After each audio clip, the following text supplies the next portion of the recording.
you're the sort of person that likes to make a statement, BMW's R18 Roctane is probably in your wheelhouse. This latest incarnation of the R18 is a kind of a bagger sports cruiser mashup with a 21-inch front wheel and 18-inch rear wheel. And having ridden one for a couple of weeks, I've got to say it's quite a big improvement on the old model.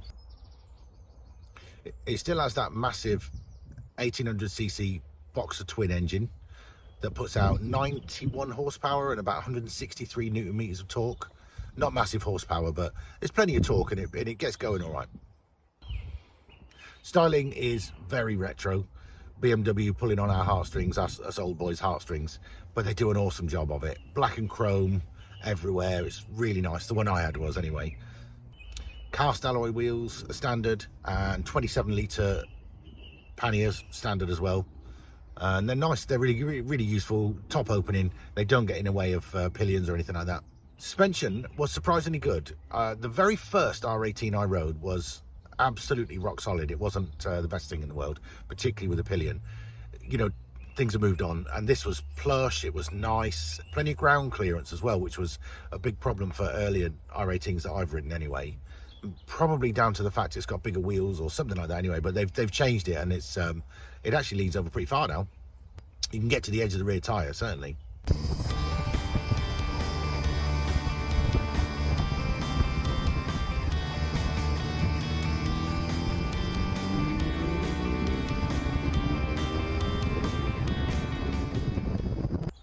Brakes are okay, but considering, you know, you certainly feel the momentum when you're trying to bring the thing to a stop. Talking of momentum, this is a big bike. 374 kilos ready to roll, so that's curb weight, 374.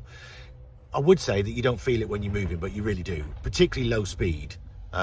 Once you're on the move, once you've got a bit of a lick on, it's not so bad at all. But yeah, when you're paddling around car parks and stopping at junctions, you feel the weight. Having said that, the seat height's only 720 mil, so it's dead easy to flat foot this thing.